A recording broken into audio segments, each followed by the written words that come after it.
It is Thursday, October 29th, 2020, and you are tuned into DIRTRACKR Daily. I'm Justin Fiedler. Apologies for the lack of shows this week. I was a hostage in Texas with the endless NASCAR rainouts, but I'm finally back home, at least for a little bit. There will be a daily show tomorrow as well, and then I've got a Conversations episode I'm going to put out this evening as well, so stay tuned for that. Today, we'll circle back to the World of Outlaws race at Kokomo, sift through a bunch of news items from the last couple of days, and update you on new podcast episodes and the streaming schedule. But first, this episode is brought to you by Blood Racing Lubricants. Blood carries a high-performance line of synthetic racing oils, and they've got you covered for all sorts of dirt racing applications. Engine oils, gear oils, suspension fluid, cleaning products, you name it, they've got it. If you aren't a racer, though, Blood carries products for all sorts of other applications, too. They can help you out with your 4-stroke or 2-stroke motorcycle. They've got products for road bikes, ATVs, and UTVs. So if you're taking the 4-wheeler or side-by-side out this fall to go off-roading or for hunting, get it ready for the trails with some Blood lubricants. For the racing community, they've got a great support program that offers discounts on products plus free swag, and they support hundreds of racers across many divisions throughout the country. To check out the support program, find out more information, or to buy, visit bloodlubricants.com. That's BLUD lubricants.com. If you'd like to receive 25% off most products, use code DIRT at checkout. That's DIRT, all caps, at checkout. Jumping back to last weekend at Kokomo Speedway for the World of Outlaws Sprint Car Series, it was a wild night of racing, and we saw maybe the best dash race we've ever seen, with Sheldon Haudenschild threading the needle between Donnie Schatz and Aaron Reitzel on the final lap to take the win and earn the pole. Sheldon just continues to get better and better this season. Kokomo race was definitely one that showed out for Sheldon. In the feature, Sheldon led early, lost the lead in the midpoint of the race in lap traffic to Schatz, and then later took it back after a restart with 15 to go. He drove away to his 7th win of the year. He denied Schatz the opportunity to get his 300th career World of Outlaws win. It took Sheldon 25 races this season to get his first win of the year, but in the 27 races since has added 6 more. Since Lincoln Speedway in July, Sheldon has won 25% of the races. He also has the best average finish over the last 5 races in the series at 4.8. He and his crew chief Kyle Ripper, they're just coming together at the right time. They're really gelling, getting better together. I think if they keep this up, they could be a real threat for the title in 2021. You know, obviously, with what we've seen this year between Sweet, Schuchart, and Schatz, you know, Sheldon's 4th in the standings right now. He's a little further back than those other 3 guys are, but, you know, this continues next year. He could certainly be a challenger to those 3 guys for the title in 2021. The other story continues to be those point standings, and Brad Sweet, he ended up having a motor go south with 4 laps left at Kokomo. It looked like this was going to be the opportunity that Logan Schuchart and Schatz needed to get back into the fight heading to Charlotte, but Sweet was able to limp the car around during the final laps and still managed an 11th place finish. Schuchart picked up 16 points to close within 46 now heading to Charlotte.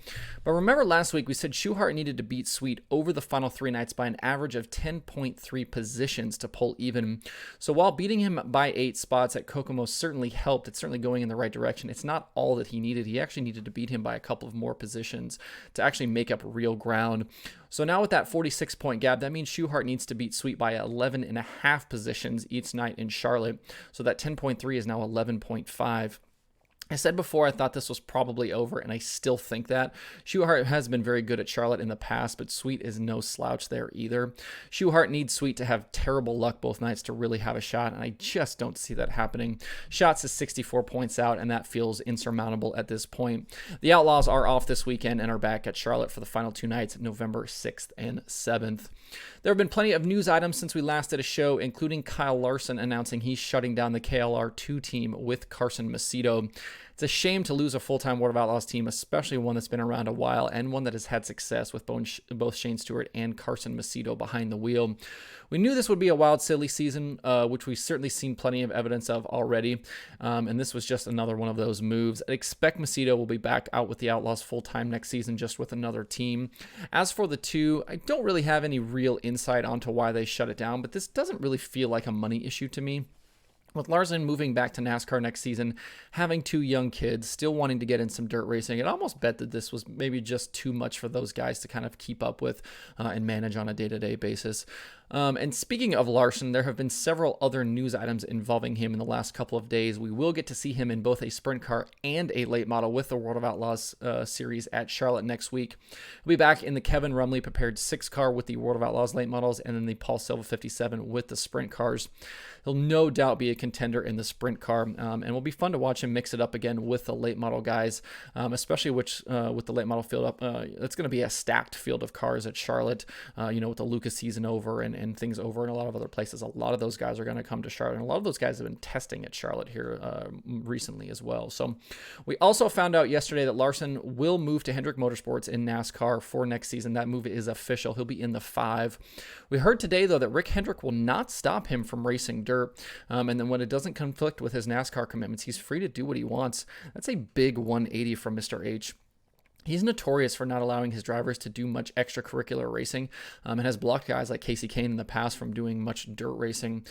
So I'd imagine we'll see Larson probably where we've seen him in the past with the, kind of the back and forth with the NASCAR schedule and the dirt schedule, maybe in that 20 to 25 race range, definitely in the sprint car and the midgets. It'll be interesting to see too if he runs the late model much next year as well, if that's something he's super interested in doing, if he continues doing that.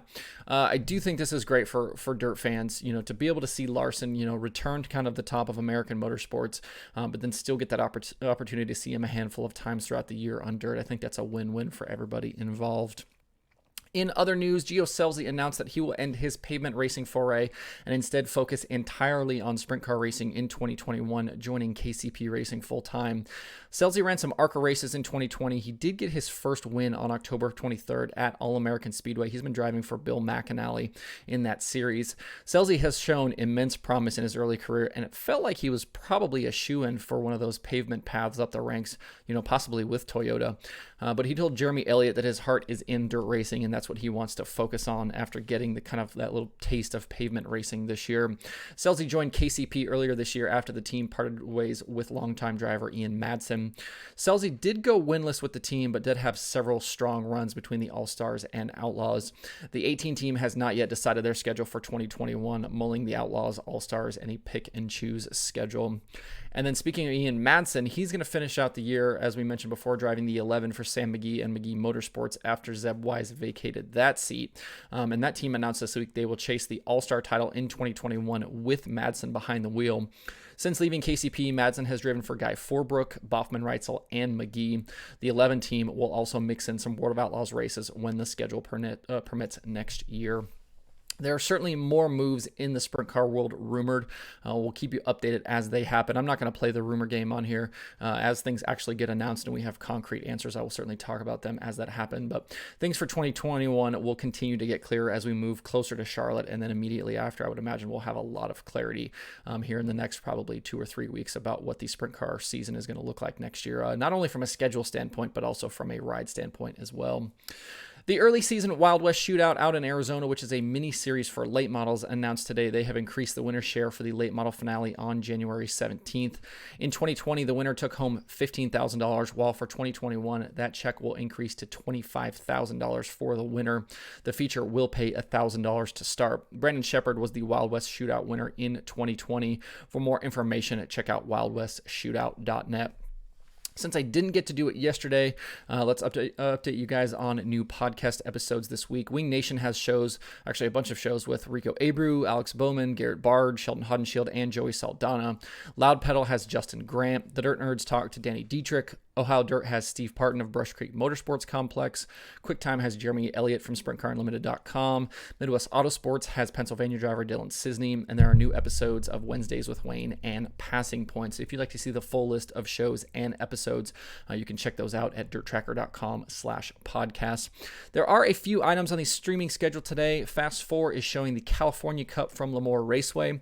Flow Racing has USAC 24/7, and then Race and Dirt has USRA Modifieds and B-Mods from Tri-State Speedway. To check out the full list along with links to watch, visit DIRTRACKR.com/watch tonight. That's it for the show today. Again, apologies. We didn't have shows the first 3 days this week. Hopefully that won't happen again in the future. Certainly an odd situation with the NASCAR our schedule. But again, we'll have a new show tomorrow.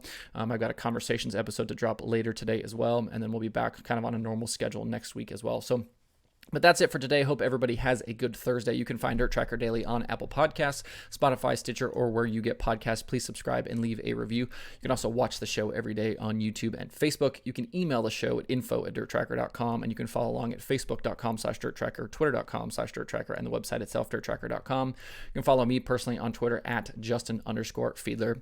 Thanks everybody for tuning in. We'll see you tomorrow for more DIRTRACKR Daily.